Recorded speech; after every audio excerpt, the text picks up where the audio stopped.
गुरु की तलाश तुम्हें होगी तो समझो राम की तलाश अपने आप होगी।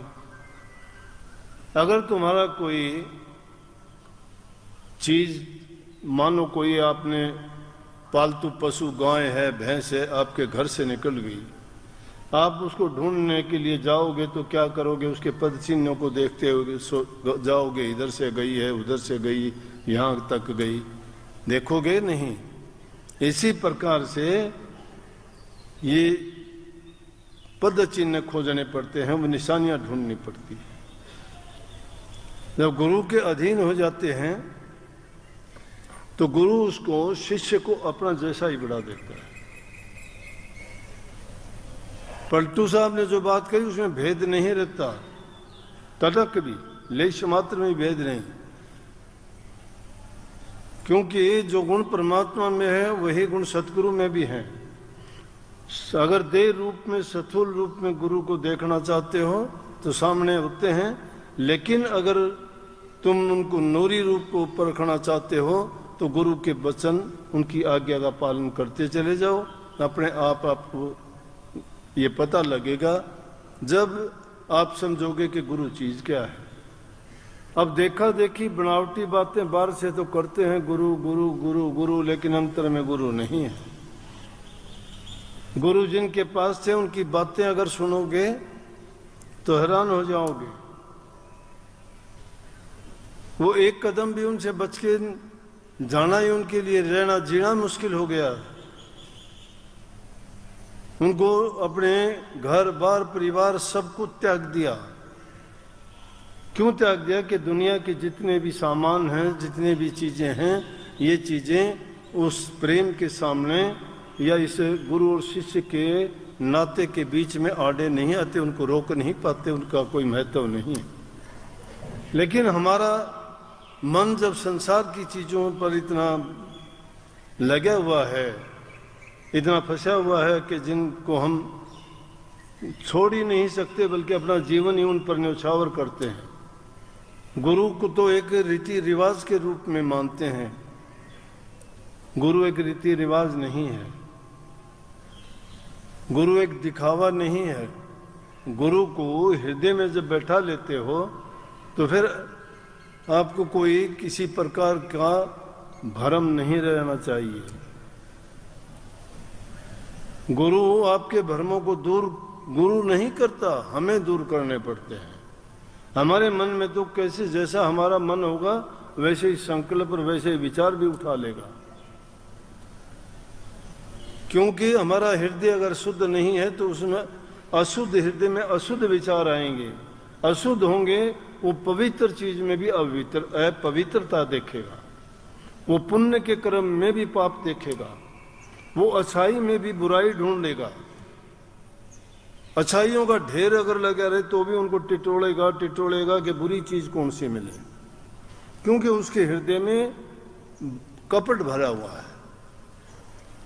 तो इसलिए हृदय में जो कपट भरा हुआ है, जो भ्रम है, जो अज्ञान है, उसका नाश गुरु के ज्ञान से ही दूर होता है।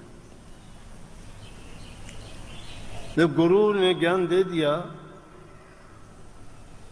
गुरु वो दीपक है कि जिस पर हमारे हृदय में जलाने से हमारे हृदय का अंधकार दूर कर दे। बाहर की दुनिया में भी प्रकाश करते हैं तो हमें वहाँ की चीजें अच्छी तरह दिखाई देती हैं। अंधकार में तो कुछ दिखाई नहीं देता आदमी को, अंधे जैसा होता है, अंधा अज्ञानी, अनेक भ्रम उसमें होंगे।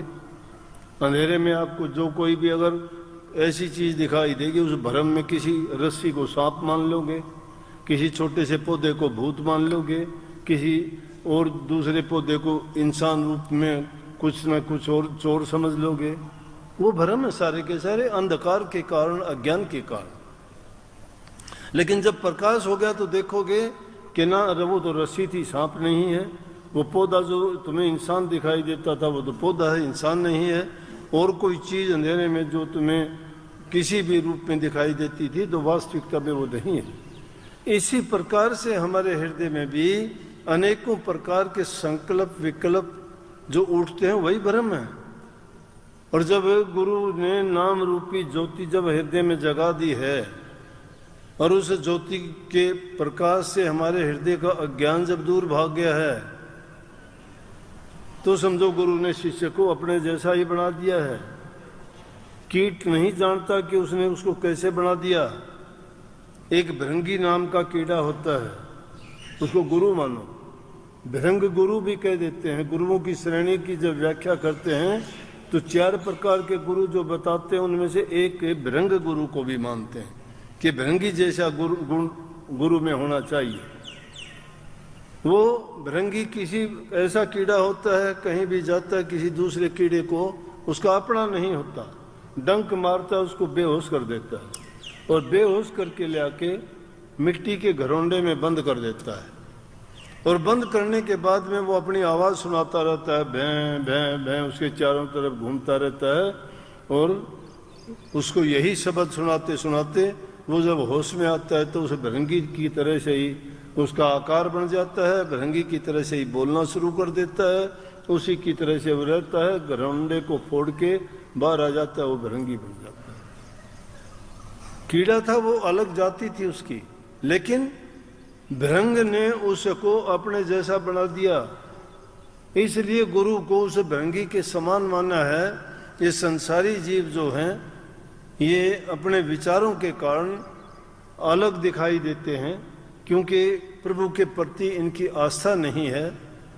ये अपने भविष्य को नहीं जानते हैं कि हम दुनिया में क्यों आए थे, क्या करना था, क्या कर रहे हैं।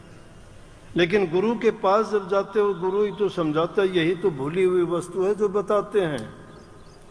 बार बार गुरु के पास जाओगे, बार बार तुम्हें अलग अलग बातों के जिक्र मिलेंगे, बार बार अलग अलग विषयों पर चर्चा होगी, तुम्हें उपदेश और शिक्षा दी जाएगी, तो उसमें पूरी तरह से व्याख्या करके जब समझाते हैं, जब आपके एक बार में समझ नहीं आएगी।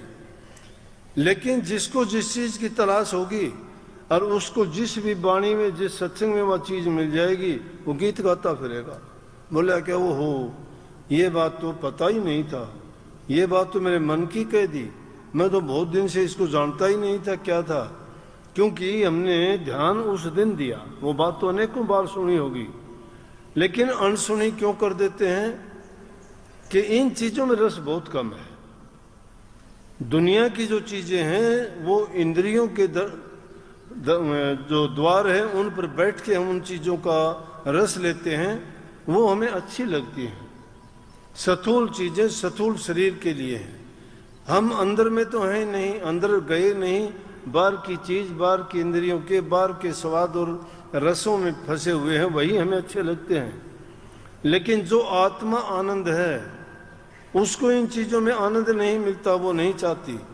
उसको तो जब हानि दौलत, गुरु का ज्ञान, गुरु की बख्शी हुई वो दौलत जब अंदर में उसको मिलती है वो उसकी कीमत समझते हैं। फिर ये बाहर की दुनिया के रस अच्छे नहीं लगते,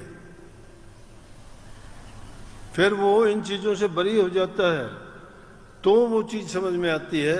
इसलिए कही गई वो बात कि संत और राम को एक कर जानिए, दूसरा भेद न तनक आने, लाली जो छिपी है मेहंदी के पात में। मेहंदी के पत्ते को देखोगे हरा पेड़ है, कहीं से भी उसमें लाल रंग नहीं दिखाई देता,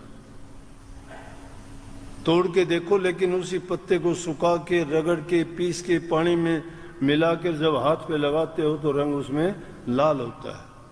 तो जिस प्रकार से उस मेहंदी के पत्ते के अंदर लाली छिपी हुई है, इसी प्रकार से वो परमात्म शक्ति गुरु में उसी प्रकार से छिपी हुई है, लेकिन उसको खोजना पड़ेगा।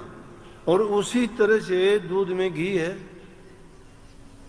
घी जिस प्रकार से हाथ मारने से दूध में ढूंढोगे नहीं मिलेगा, कितनी कोशिश करो, लेकिन है उसके अंदर। वो कौन बताएगा? जो जानकार है, जिसने उसको मथा है, जिसने उसके तरीके जाने हैं कि दूध को गर्म करके किस तरह से जमाते हैं, कैसे उसको रिड़क के फिर मक्खन प्राप्त होता है, और मक्खन में से भी फिर लस्सी अलग निकाल के घी उसका बनता है। इसी प्रकार से ये हमारे स्थूल शरीर उस दूध के समान है, इसको मथना, इसके अंदर में जाके और शिथिल हो जाना है।